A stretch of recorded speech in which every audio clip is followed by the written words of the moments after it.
नमस्कार, आप देख रहे हैं नेशनल कवरेज, जो कहेंगे सच कहेंगे।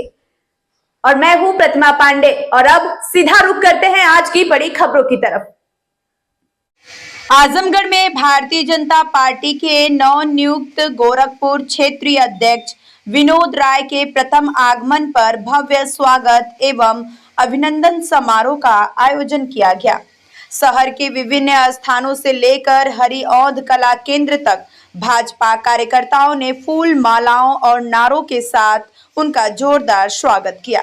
भारतीय जनता पार्टी केवल एक राजनीतिक दल नहीं, बल्कि राष्ट्र निर्माण को एक सशक्त माध्यम है। संगठन की सबसे बड़ी ताकत उसका समर्पित कार्यकर्ता है। हरिऔध कला केंद्र में आयोजित समारोह की अध्यक्षता भाजपा जिला अध्यक्ष ध्रुव कुमार सिंह ने की। वहीं कार्यक्रम में पार्टी पदाधिकारी, जनप्रतिनिधि और बड़ी संख्या में कार्यकर्ता मौजूद रहे।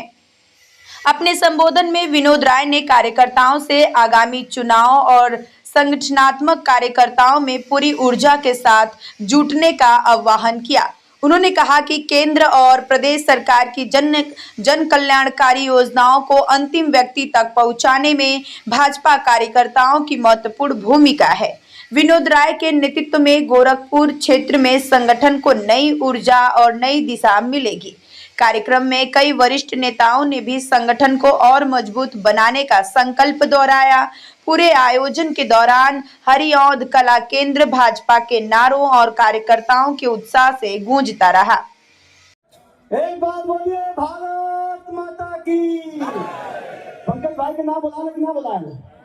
पंकज भाई का भी स्वागत अभिनंदन है। अगर छूट गए होंगे, जो लोग छूट गए होंगे, सबसे मैं क्षमा मांग रहा हूँ पहले, इसके बाद आगे कार्यक्रम बढ़ा रहा हूँ। छूटे हुए लोग बाद में आएंगे। प्रिय नेता, पूर्व प्रत्याशी आदरणीय श्री सत्येंद्र राय जी से निवेदन करूंगा कि आप आए।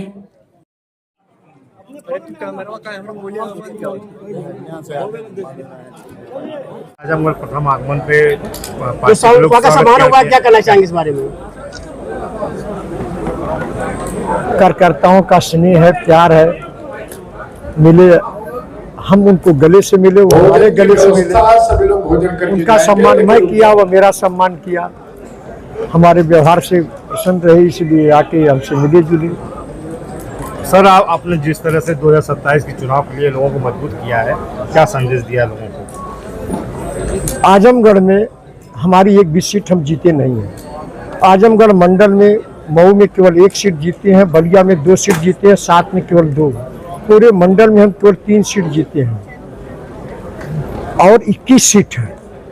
तो हम यह गैप जो है, बहुत बड़ा गैप। उत्तर प्रदेश में जब आजमगढ़ मंडल का नाम आता है तो वहाँ हमारी सीटें इतनी कम है कि हम लोगों का सिर झुक जाता है।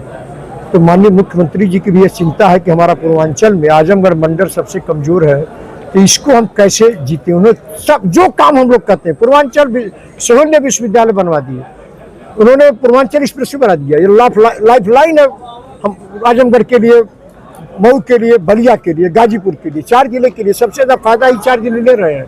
इंफ्रास्ट्रक्चर का काम, हवाई अड्डा उन्होंने बनवा दिया। जो हम आजमगढ़ की जनता कहती है, उसकी सुविधा के लिए सब कुछ कर रहे हैं। तो आजमगढ़ की जनता को चाहिए वह जीते। हमारे सभी कार्यकर्ताओं को स्ट्रेटजी बना के जीतना है। अपना एक वोट बढ़ाना है। अगर कोई छूटा है, हम हर हाल में 2027 में आजमगढ़ में विधानसभा की सब सीट जीतेंगे।